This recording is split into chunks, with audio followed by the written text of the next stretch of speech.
So today, if you haven't met me before, I'm Devin Waugh, the instruction librarian for NC Live.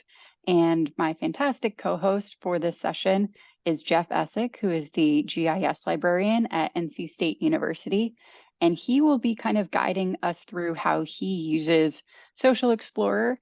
Throughout the session, you are welcome to refer to the slides and a handout that I've prepared where we've linked to a couple of resources from Social Explorer and then other tools that you can use for some of the custom GIS data sets that Jeff will walk us through. The agenda is we'll start off with Jeff covering using Social Explorer in his role at NC State. We'll go through the differences and similarities of the American Community Survey and the US Census, the data that's available in Social Explorer, and how you can kind of manipulate it to your own needs. He'll walk through creating custom GIS data sets by downloading reports from Social Explorer. And at the end, I'll kind of wrap up with resources and marketing support for the tool. Throughout the session, we'll stop for Q&A, but we'll also include some time at the end. So with that, I will hand it over to Jeff and he'll get us started. Hello, everyone. It's a pleasure to be able to meet with you today and to share with you some things about Social Explorer. I'm going to go ahead and share my screen.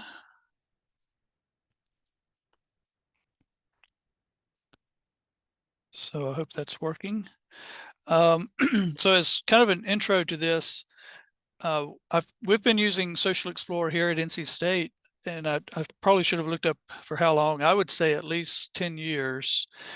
And so when I found out that it's going to be offered through NC Live, I was very excited because I've always been a little hesitant in recommending people get really used to it while they're a student, because I knew that after they graduated, they would no longer have this level of access. So now that it's available through NC Live, I feel a lot better about recommending it because, you know, the people who at least stay within North Carolina and have a public library account will have access. So that's wonderful. We have used it, you know, like I said, been subscribing to it here at NC State for a number of years. Before we had Social Explorer, we relied on a number of different products and also relied on the Census Bureau's website. And they, of course, we're talking, you know, things have gotten a lot better across the board. But back then, the Census Bureau's website worked pretty well in their original fact finder. And but there was a problem in that we could only get data for the current time and then 1 decade back. So we couldn't go very far back in time in getting census data. And then we also had a few DVD products and different things. And I don't know, they had different shortcomings. And so Social Explorer came on the scene and it offered pretty much data all the way to the beginning of the very first census. And it also offered a very comprehensive collection of data that we could go in and ask for a lot of data that we couldn't get elsewhere. So it was very, very exciting, I guess you'd say, to be able to finally have access to all of this in one place. And honestly, it hasn't changed a whole lot. I mean, they've definitely improved it and it's gotten a few more offerings, but the interface is kind of the same and it's very simple to use. So I'm going to, since this has been labeled as an advanced level workshop, for now I'm going to skip the Explore Maps and some of the other things here, unless we have time for them. But I want to go straight into the tables side of things, and this is where I get most of the use out of Social Explorer, going into the tables, downloading data tables that I need, and then bringing that data into a GIS platform. So that's what I'm going to demonstrate here at first. I'm happy to you know, get into some of the other things and answer questions about all of this. I think we'll have time, but just kind of to get started and show you what I'd like to do with it. First of all, when you go into tables, you're presented with a lot of different table options. And if you scroll down through the list, there's a lot of different data types and data sets that they're providing access to. And this has definitely grown over the years. It used to be pretty much just a census data site. I'm going to come back and talk about the American Community Survey and the decennial census differences in a bit, but I want to just start with going into the decennial census. And of course, you probably know that that is the census that represents the what they call the full count. Every household receives a census. It used to be a form, and then in 2020 you did it online. But ideally, every household receives a survey and fills it out and submits it, and so it's considered a 100% count. And so we can go in to the decennial census section, and then we're given the option of getting census data from the latest 2020 all the way back to 1790. And so that's really valuable to have this access. You'll notice that in around the 40s through about 2000, there are some different variations, and this kind of pertains to how census tracts were introduced in the 40s, but they were by no means comprehensive across the country. And then just different breakdowns of how the census was collected here during these different decades. And so you kind of have to look into that, pay attention to what you're getting, think about what you need, but consider those options. And then I also want to point out here starting with the Census 2000, it says on 2010 geographies. And what that refers to is that the tract boundaries primarily are the ones that will change every decade. And so they're giving you the option of getting Census 2000 data using the tract boundaries for 2010 so that you can do time comparisons and basically normalized data across time. So instead, if you didn't use this, then you would be having to look at, you wouldn't be able to accurately compare the areas that are for each decade census. The tracts change. So being able to use a standard geographies is a nice feature. I expect in the near future they will add 2020 geographies there as well. But it's quite a bit of work to normalize the data to different geographies. And it requires kind of different algorithms to do it. All right, well, I'm going to proceed into the 2020, and I just want to show you the steps involved. So you would click over here on Begin Report. And if anyone's around or was around for the original Census Fact Finder, this interface is very much like that. And I don't know really, I think they changed it for the worse when they updated the Fact Finder, but the original Fact Finder interface was like this. It's very simple to understand. So we're looking at 2020. Not all of the 2020 data has been released yet. And so we're a little limited in what we want to, what we're able to use. If I go back, I can look at the 2010 right here. And you'll see there's a lot more geographic breakdowns. So that is worth bearing in mind. But as time goes on, we'll start to have more data released at the 2020, and of course they're calling it preliminary. We'll get more geographic levels. So if I choose, in this case, I'm going to do kind of a demonstration with county data. So I can go in and choose county, and then I can choose the state that I'm interested in. And so I'll go with North Carolina. Now, what if I want data for multiple states? Well, it has an option here for all counties, and that's going to give you all the counties in the U.S. So that's useful. In this case, I'm interested in all of the counties in North Carolina, and or I can go in and specify a certain county that I may want, just one or multiple. It says you can select one or more, and then you would just click the add. So if I wanted, multiple counties, just select them and then add them to the list. But in this case, like I said, I want all the counties. So I'm going to add that. And then I will proceed to the tables. And this is where I can pick the variables that I want. Again, pretty scant on the variables that they've released to this point. But I want to show you if someone's really anxious to get some 2020 population data, then this is the way to do it. In the other census, such as 2010 or 2000 or whatever, and I'll go and show you that, but the search by keyword is a great way to find what you're looking for. You would go up here and search by keyword. So I'll demonstrate that in a bit. So what I'm going to do here is select the population density and total population, and I'll go ahead and get a few other options there.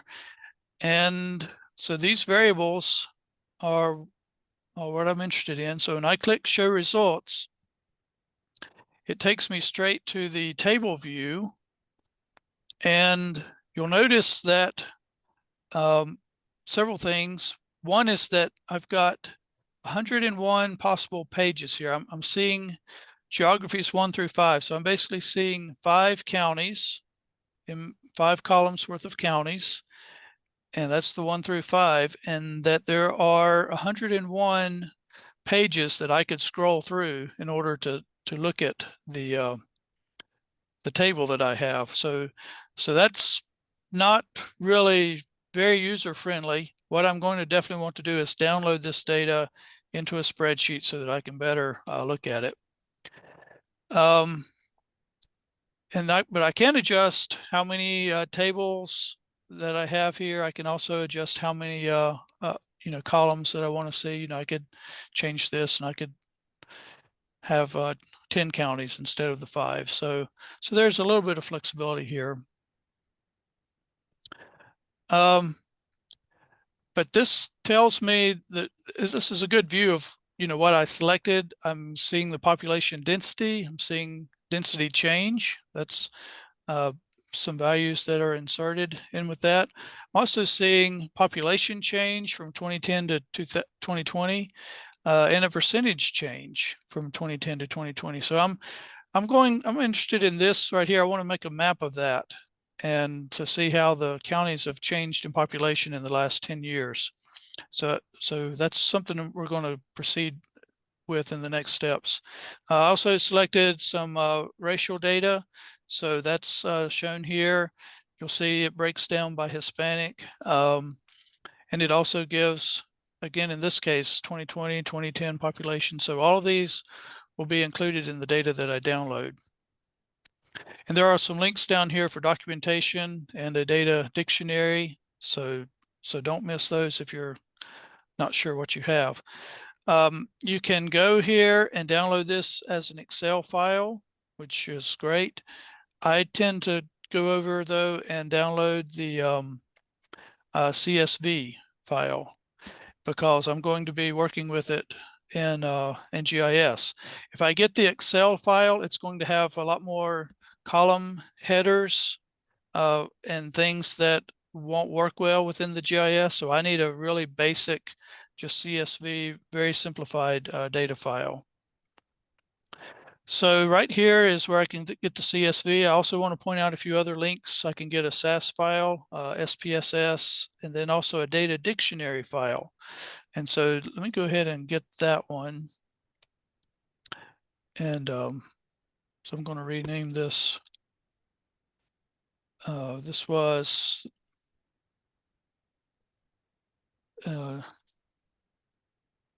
data dictionary. Go ahead and download that, and go ahead and get my data, the CSV. And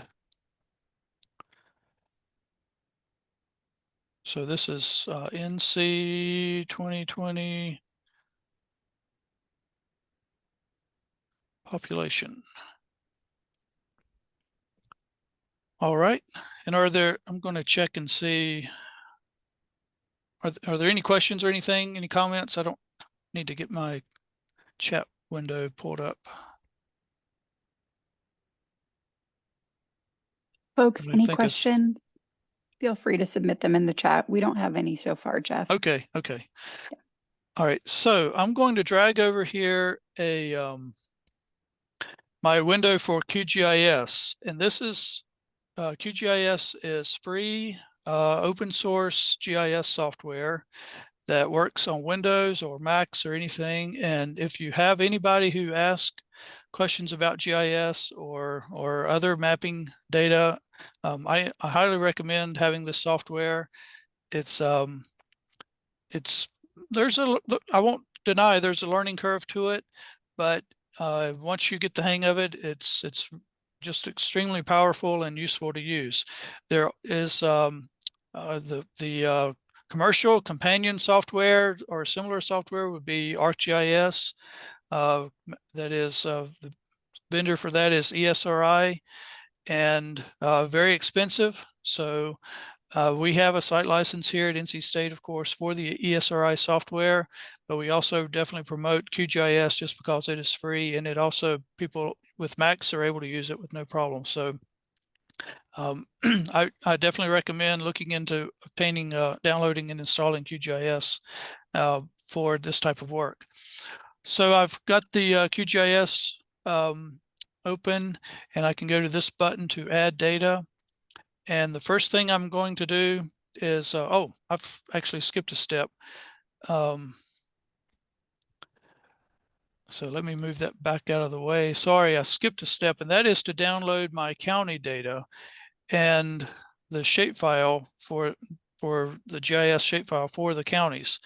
So for that, you can go to Social Explorer. They have a GeoData button here.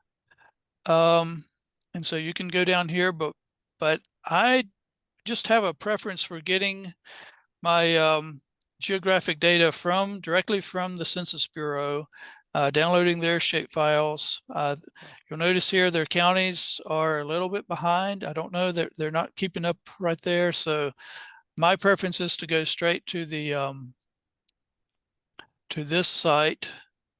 There's something else, Tiger Shapefiles.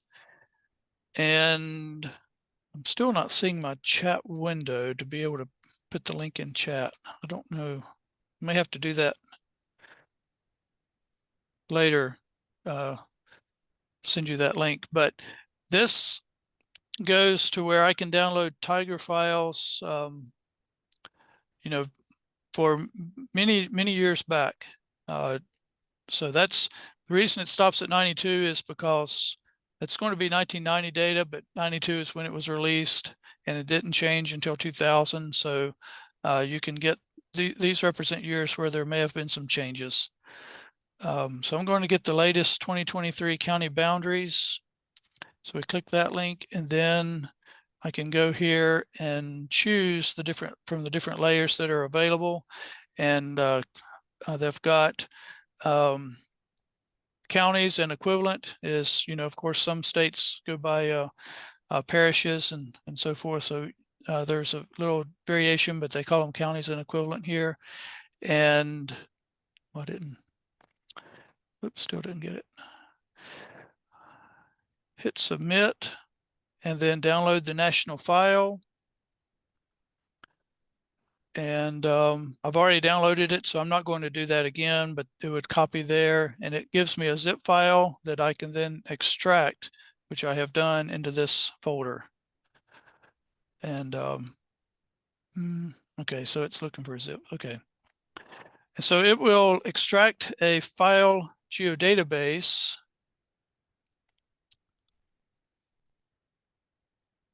And QGIS understands file geodatabases. And so I've got that set up right here. I'm looking for file geodatabase. I look into the directory option, and then I choose the type as being Esri file GDB. And so I can go in and tell it to go into this folder, and that's the file geodatabase folder, and hit apply. And it's opens up this window for my projection, which I'm just going to accept the transformation. And so that's all good. And I hit close. And so here are the counties for the US from the Census Bureau. Now, we're only interested in North Carolina, so I'm going to filter for North Carolina. So I right click and go to filter, and it's opened this window. And I'm going to filter by the state FIPS number. Does anyone who knows the state FIPS number for North Carolina? Little pop test.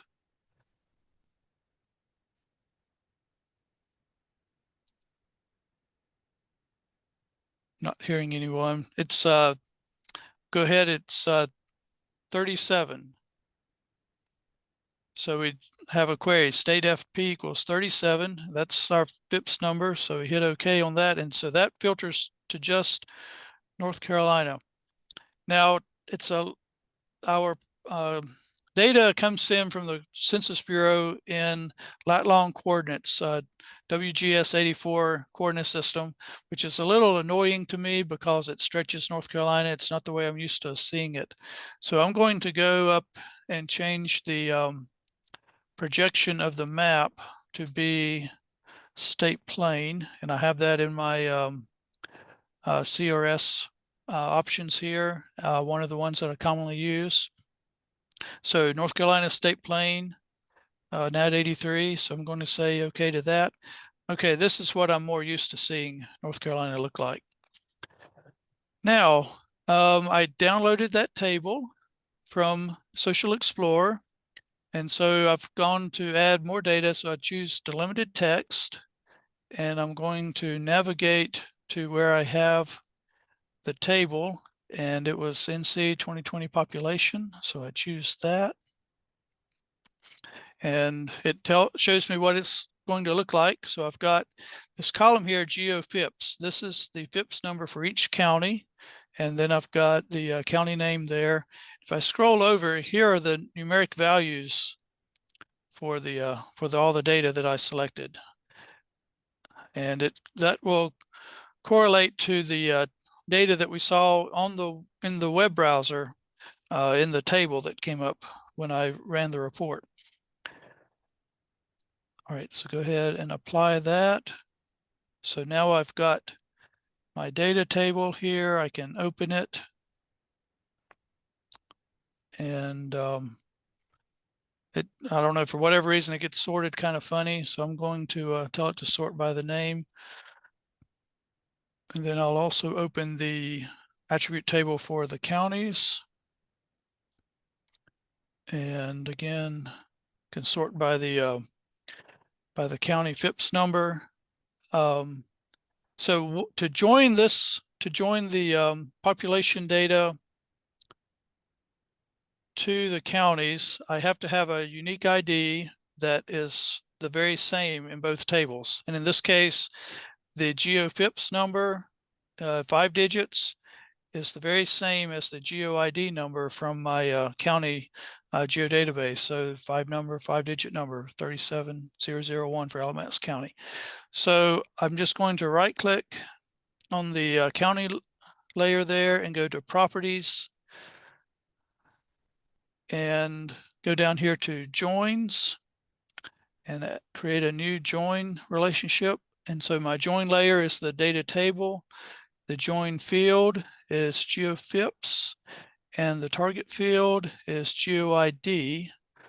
And that's all I need to do. Click OK and apply. And I probably didn't need to do that, but it hit OK, and I've got full confidence that my join is good. So if I open the attribute table again, down here on the other half of my table are our numeric values. So this is saying that the population of Alamance County is, well, I think that's not, let me open my data.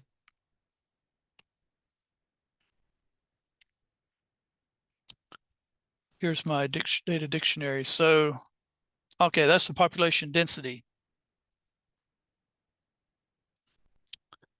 I was going to say that's pretty small. We've got population density for 2010, 2020 is 001,002, and then we have population change and density change. Okay, so it's T003001 is the population. So let me look for that.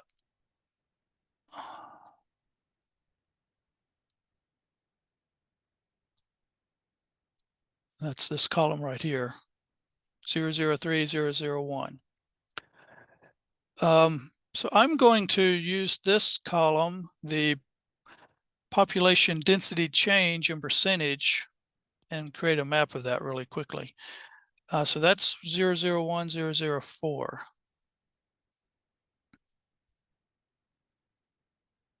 So if I right click and go to properties and then symbology, I can choose to look at this in a graduated colors. And so I'm going to look for 001004 right there. And so we'll classify that column and hit classify and apply that. And so this is showing me the change. So some counties went down and some went up. The colors aren't really I guess ideally I would have lower change as a white color and then have a different color for the ones that decreased. But I think what I'm going to do is I'm maybe interested in just seeing the counties that decreased. So in order to do that, I'm going to invert the color ramp and then go here and change this to, let's see, lower value is 0. I'll keep that upper value the same. And let's see, for this one, I'm going to say upper value is -7 to 0.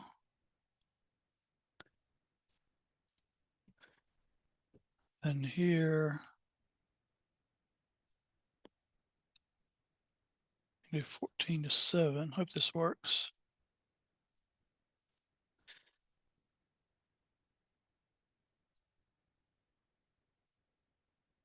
And then I'm just going to call this, I can actually leave that like it is. It should work. Okay. All right, so this is showing me well, I can close that. So this is showing me a map of the counties that declined in population from 2010 to 2020 census. So using the data table that I downloaded from Social Explorer, bringing it into QGIS, and then doing a little manipulation with the classification. So are there any questions at this point? We don't have any questions so far. Okay. Folks, feel free to add those to the chat. It might be good to kind of switch gears and talk through using the resource and working with students and researchers and faculty. Right. So that's, yeah, that's kind of a demonstration of how to grab a table. I also want to mention that for the more recent census, you can go to this site that the Census Bureau has, and you can actually download geodatabases that already have demographic and economic data joined to them. So you don't necessarily need to use Social Explorer to export a table and then doing the joins. They have a lot of geodatabases here that are designed for GIS that you can download and bring into QGIS or other GIS software and already have those attributes attached. And so they've got block groups here, census tracts, and so forth. And I also want to point out that you can go to ArcGIS Online, and if you search for the let's see, I was thinking I had, okay, here it is. If you use this owner : Esri _DM, Esri _DM, the DM stands for data and maps. If you use that in your search on ArcGIS Online, then you will get the data that they have curated that includes a lot of different feature layers. And then also they have these layer packages that are basically file geodatabases you can also download. And they have a lot of attributes that are already attached, so you don't need to do the joining and everything. You can just download a layer package for census tracts, whatever the case may be that you're looking for, and bring that into your GIS software. I want to go back to this screen in Social Explorer and mention let's see, I guess actually we'll start here. I want to just talk a little bit about the differences with American Community Survey and make sure you know what that is. The American Community Survey is the way the Census Bureau collects data on an annual basis, and they have a much smaller sample size that they send to just a very small number of households for them to fill out a lot of different data variables that's being collected by the census and report that. And so the reason we have 5-year, 3-year, and 1-year estimates is because the sample size is not large enough for the Census Bureau to make annual estimates, especially at a granular level, such as at a county or tract block group level. So they may make 1-year estimates for, I don't know what, let's see what they have, maybe for a county. They've got nation. Oh, they've got county, some places. So depending on the size of the place, depending on some of the sizes of these, they may be able to make estimates, but definitely not at the block group level. And so they instead will have, they will aggregate data for 3 years and for 5 years to make their estimates. And so I tend to recommend that people get the 5-year estimate data just because that represents the largest sample size. And especially if you're dealing in an area that maybe has not changed a whole lot, then a 5-year estimate's a really good bet. If you're dealing in an area that has had a lot of change, you may want to do 3-year, but it's just kind of up to you what your variables you're looking for. And of course, right now, if we think back, 3 years ago, we were in COVID, and so there's been a lot of changes in that time. So we're kind of in a funny period with census data as it is, but just bear that in mind when you're trying to pick which data set to go with as far as the American Community Survey. And this is very relevant if you need data, you're looking at, you want to get data for 2015 or for some year that's in between our decennial census, then you would need to rely on American Community Survey. And the ACS only started in 2006, so you really can't go back very far with this. If you need to go back to, say, 1995, then you're really going to have to use some type of estimate data that was generated based on the 1990 and 2000 census. I also want to point out a few things in here. Let's see, where is it? When I go into the, say, the 2010 census, you may or may not know what some of these mean, but their census tracts or subdivisions of counties, and then block groups are divided up from tracts, and then blocks are the smallest unit that you can get, and they are smaller sections that are divided from block groups. And I've got a way I can show this in a map in just a moment. Then there are places, and these are where you would get city data. And so the places could be incorporated cities and towns or unincorporated places that are kind of well-established communities that the Census Bureau feels like they need to create a special tabulation for, but they're not necessarily incorporated. And then the rest of these are different ways that this data gets tabulated.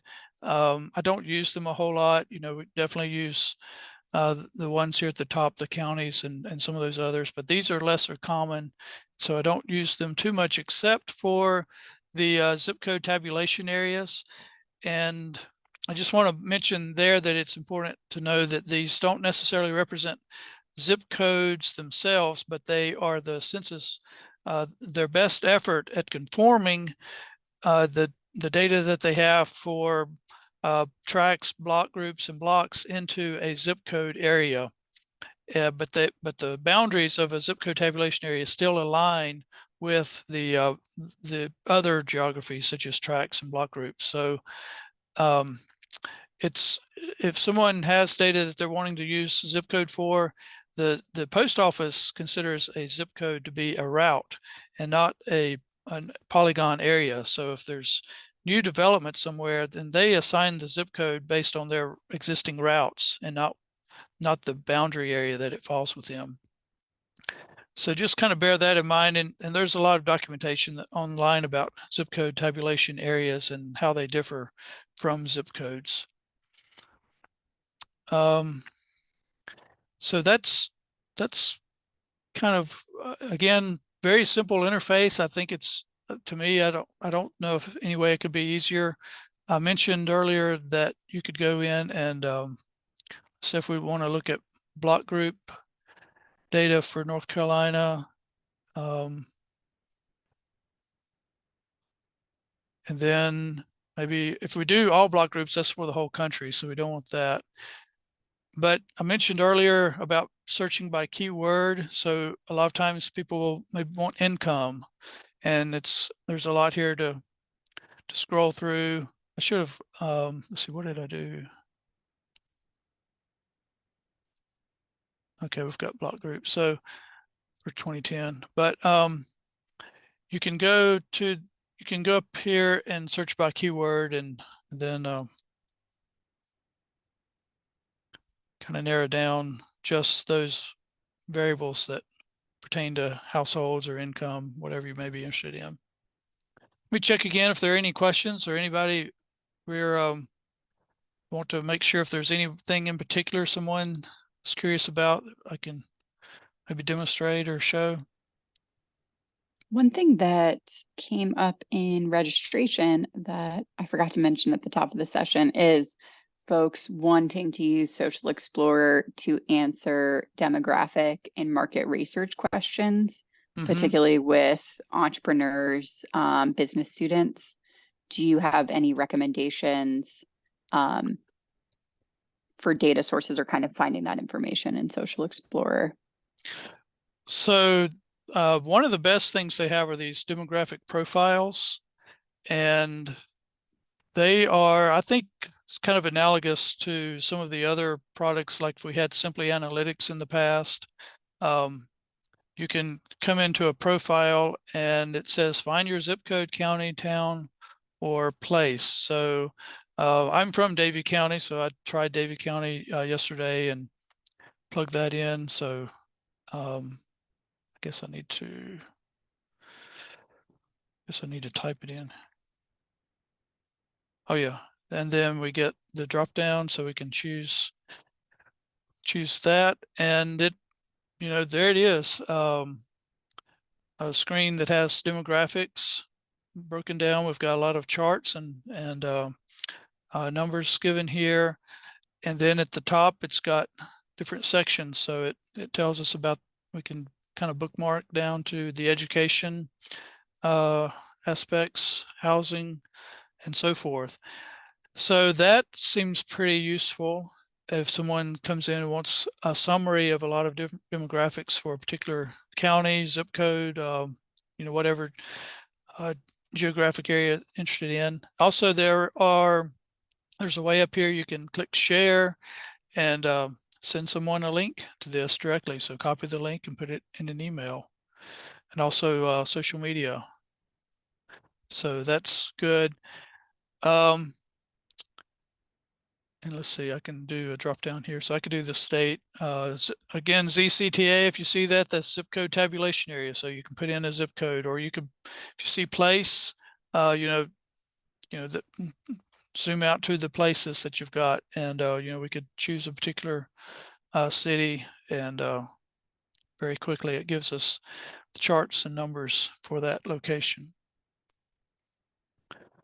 So I would say, as far as also, within the tables, again, look back at the tables. There are a lot of tables here that we can look at. There's economic indicators. I don't do a lot with this, but I definitely recommend that you explore it.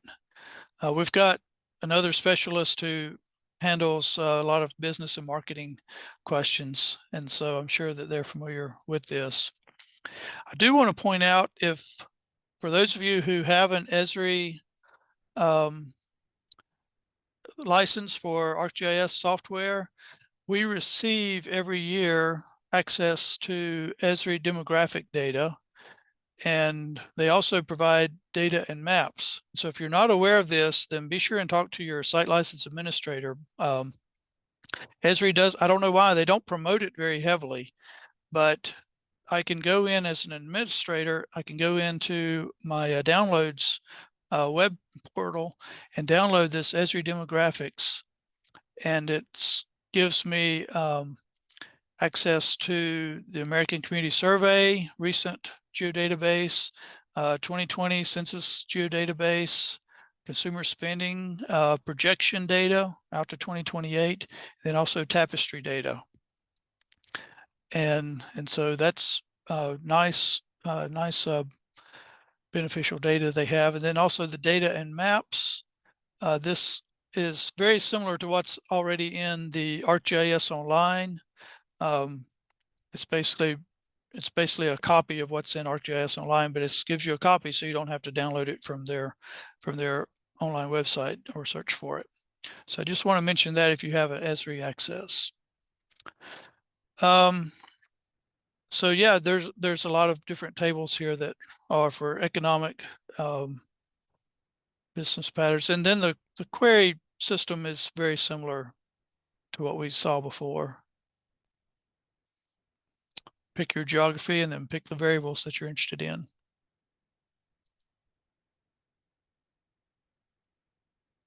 Okay. Could you quickly scroll to the market profile data on that page? That is a new feature for data source. Is it down here? Is it one of the tables? No, you just missed it. If you scroll up a little bit more. Yeah. Oh yeah. Market Okay. profile data. Right. Yeah. Okay.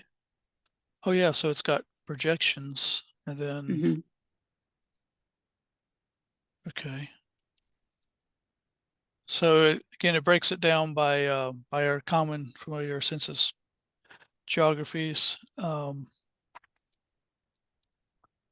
So let's just see what.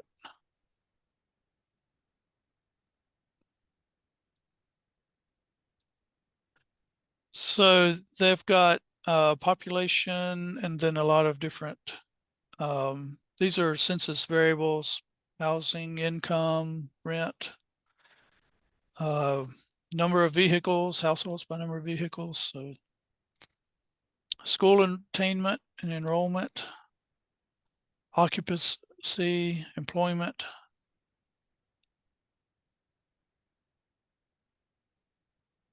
Then different breakdowns by race.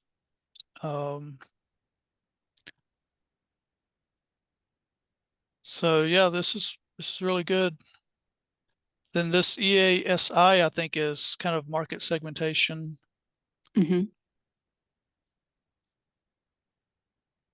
Now, I feel like a lot of this is going to be in that mapping component, Social Explorer. So this is how we would get the data tables.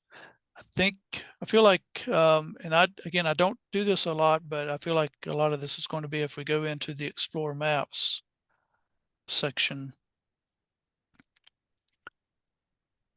And then we have a lot of different things that we can map.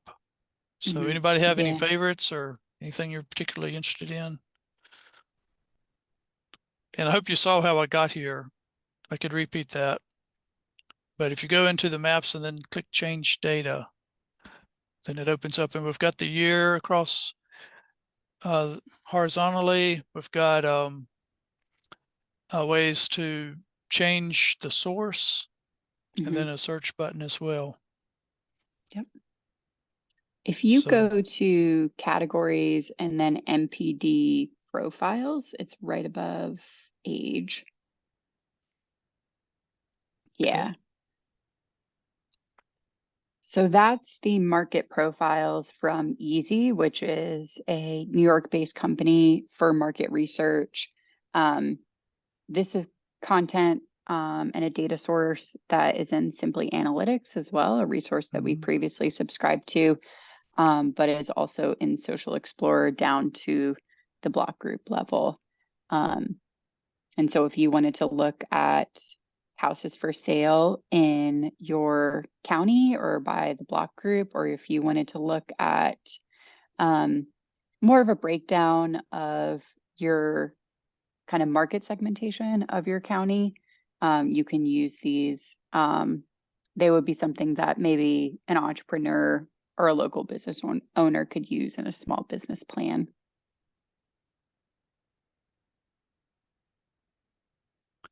Recent movers.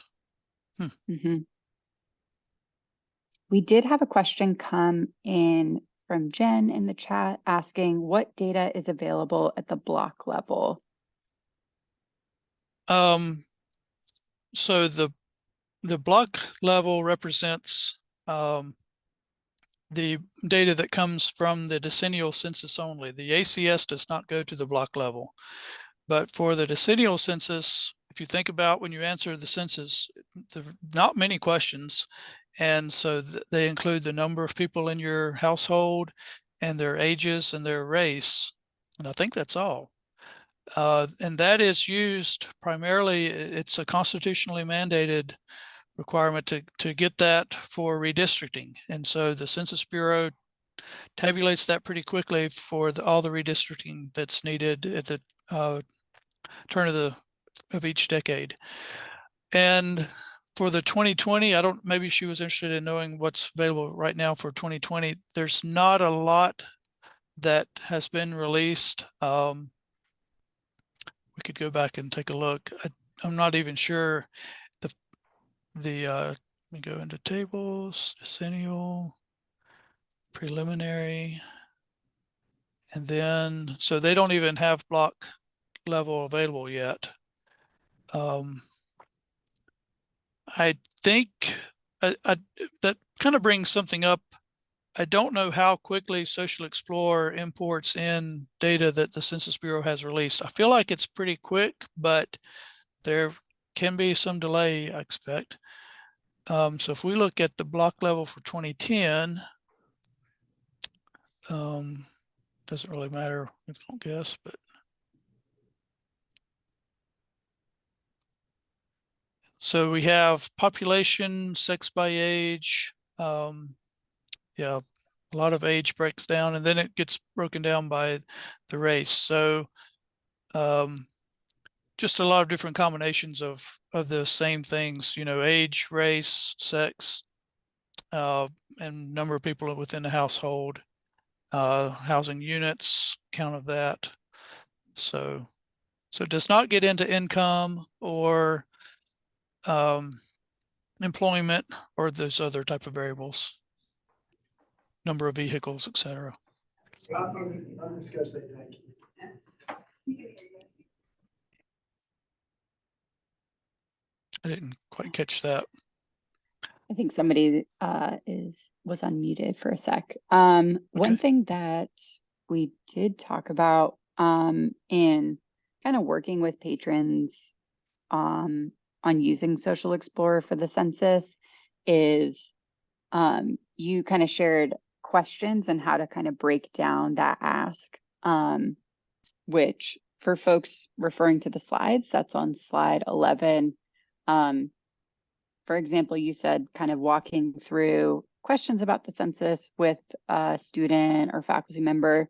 You ask like what location, what variables, what's the time span? Are you looking for the latest data from the 2020 census or how it's changed over time?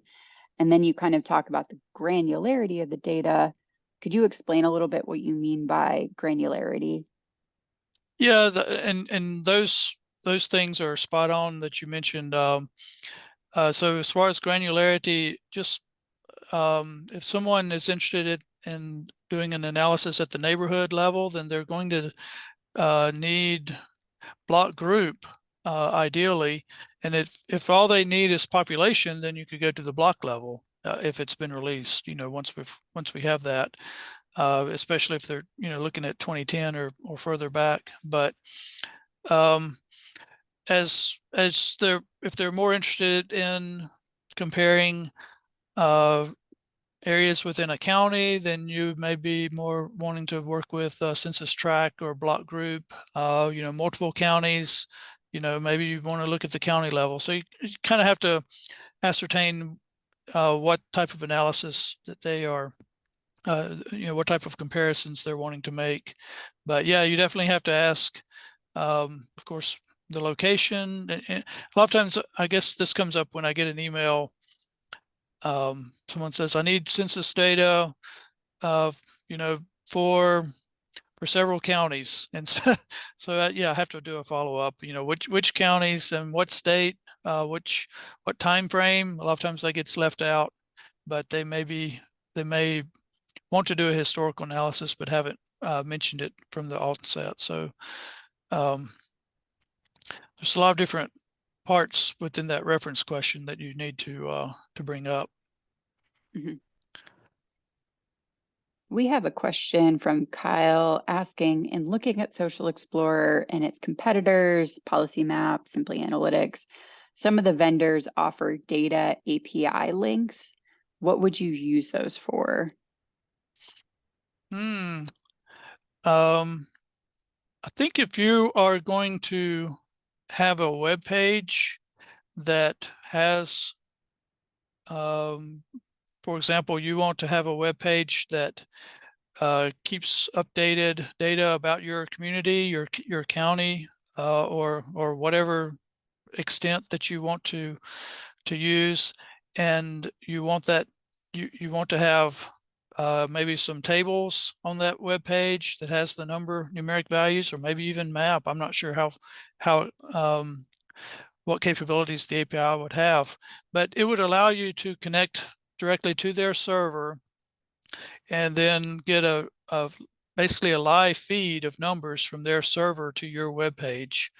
And now census data isn't updated all that frequently, so you'd have to evaluate how important that is to have that live feed connection. But it would update from data from their server to your whatever thing you have developed without you having to import in a table and manipulate the numbers on your page.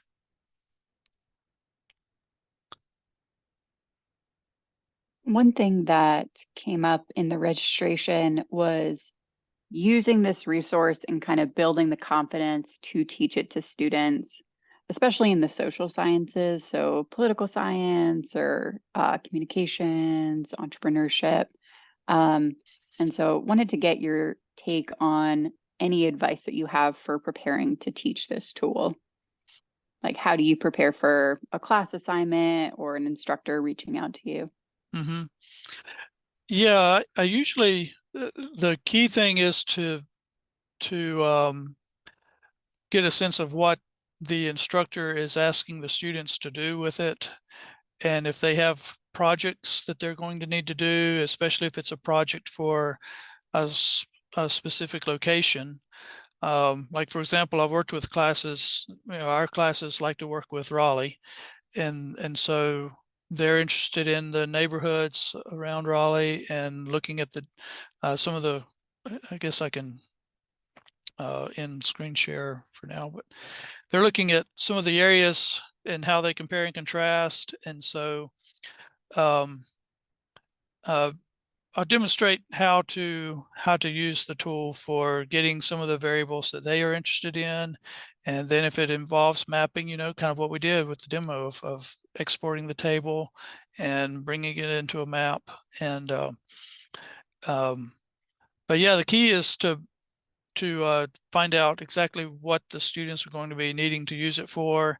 And more than likely, they're not going to have much of a sense about census data overall. And so you have to describe, you know, what is a block group and how does, they may be aware of the census form, you know, that their parents may have filled it out, or maybe they've filled it out. So how does what you fill out within a census form translate into what you can then go into Social Explorer and download as cumulative and aggregated data?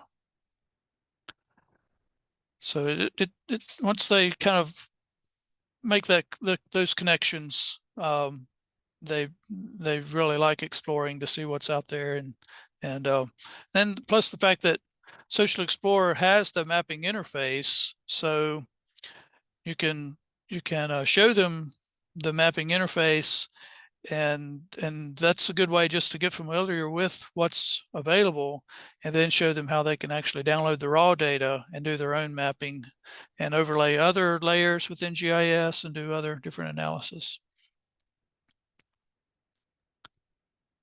Yeah, and then working with faculty and researchers, they have a whole different set of questions that might come up with their own projects. How do you work with them, and then even kind of over time build those relationships and assist with their work? So for faculty, it's very common for them to want to do time series, look back in time, and so again, the census questionnaire has varied over the years, and so the variables that we have now may have not been asked, you know, 10 or 50 years ago, however far they go. And so there's kind of that aspect that you have to let them know about. But maybe other questions were asked that are not being asked now. So people sometimes forget the variability of the census, you know, and it's pretty easy to explain that it's not the same as it was in 1790. So, and then, as I mentioned, the geographies have changed. So, just kind of have to point out some of these, I don't know if you may call them obstacles or factors that are going to have to be taken into account when you try to do time series. But I feel like for the most part, our tools are of really good value now. That I've got a census guide. It has links to Social Explorer.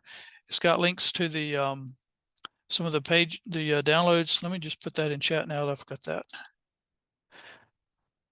And so a lot of people use that guide and don't really need to get in touch with me about too many other questions.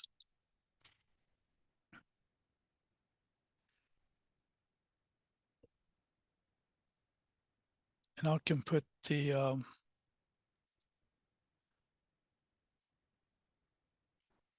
okay, this is where we downloaded the pre-compiled data. Mm-hmm. One thing I'll do is share my screen because as you might have noticed, Jeff wasn't logged into a particular account with Social Explorer. You don't need an account, necessarily a specific one with Social Explorer, to use the tool. But if you do create an account, you're able to save your work as you go, which I found particularly helpful in learning the resource. So I'm going to share my screen now. And so once you do create an account, you're able to have a My Project section. So I'm able to use maps that I've saved. So in looking at the EZ market profile data for entrepreneurship purposes, I'm able to pull things up and save my spot. So looking at Raleigh and the market profile data on wealthiest families, or if I want to look at reports that I've done, like occupation type by county, North Carolina, religious affiliation data, 2020 census. And then I've also, one thing that you can do is take their data stacks, which are these preset maps, and then copy them and use them for your own purposes. So that's where I've taken under the stories, which is kind of like presentation slides. I've taken a look at things like median household income, and I'm able to use this map and then adapt it into a PowerPoint presentation if I wanted to, or download it as an image file. You can export this as a PowerPoint. But that's one way that you can kind of avoid reinventing the wheel and take advantage of what they've already made. And so these are some, like looking at food deserts, as well as internet access in North Carolina. And you can change by tract to block group if I wanted to, or by county. And so that's another set of tools that is really great if you create an account. One thing that I did want to share. Oh, Jeff, what were you going to say? Yeah, I was going to say if you could go back to the screen that you had with Yeah, the some of your maps. yeah, absolutely. Let me grab that.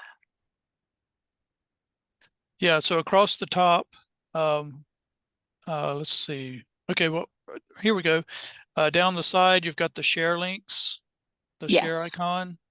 Mhm. And so that gives you a way to send, I think you can send this to other people, you know, embed a link. Yep. And then what's in the dots links? The What are they? dots are Okay, all right. So that's how just you kind of managing. manage. Okay. Yeah. And then there was something else across the top in one of those tabs. Yes. Yeah, there you go. It is, if you go to embed, you can copy the embed code to embed a map in a learning management system or a website. So if you have, you know, your Chamber of Commerce wants to create a custom website on all the small businesses that are in their directory, they can create something in Social Explorer and then embed it on their website.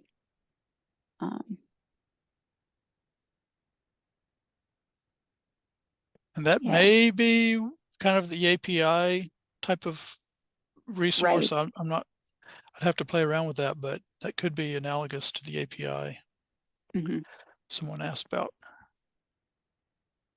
Just wanted to briefly cover different use cases. So I know that we got into some of the great nitty gritty of using it for custom GIS data sets. For academic libraries, that's a great way to partner with your faculty and researchers who are using those tools, allowing them to use Social Explorer in tandem with other resources. It's also a great way to teach students data literacy. And as Jeff said earlier, because those students graduate and then will still have access to Social Explorer if they live in North Carolina and have a public library card, they can then take advantage of what they created in college and use it in the future. It's also something that faculty can use for grants and research proposals, potentially administrative decision making, and just all the historic information and abilities to analyze the census as far back as 1790 can be great for academic libraries, but also for your genealogy, local history buffs at your public library. And the same goes for public libraries. You can take this tool and share it with nonprofits in your area who want to use it for analyzing community data.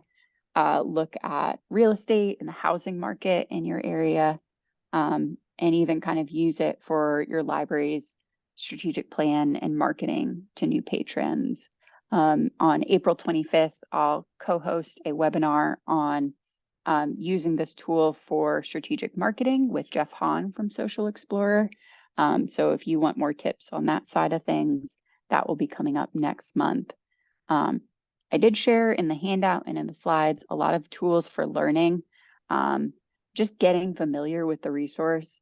As Jeff mentioned, it's kind of as simple as it could possibly be, even though it contains a lot of bells and whistles that allow you to do a lot of different things. And so definitely time and really playing around with your own projects helps in learning the resource. And then we have tons of marketing resources that we are putting together for Social Explorer that are available on our shared materials LibGuide. So if you want to download any of our social media graphics that we've made for Social Explorer, you're welcome to use those on Facebook, in your newsletters, Instagram, however you're reaching patrons. Any questions in the time that we have left?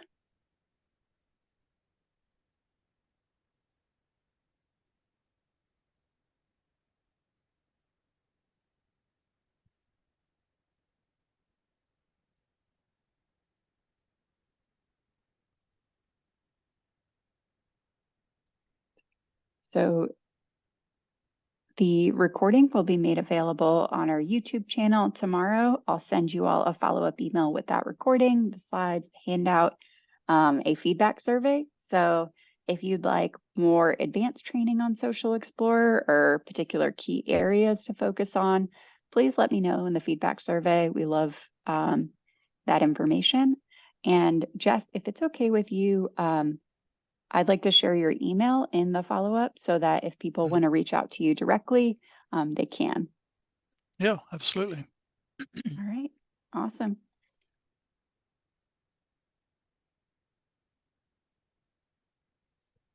Well, in that case, if we don't have any questions, we'll kind of stick around for another minute or two. And please don't hesitate to reach out to Jeff or myself.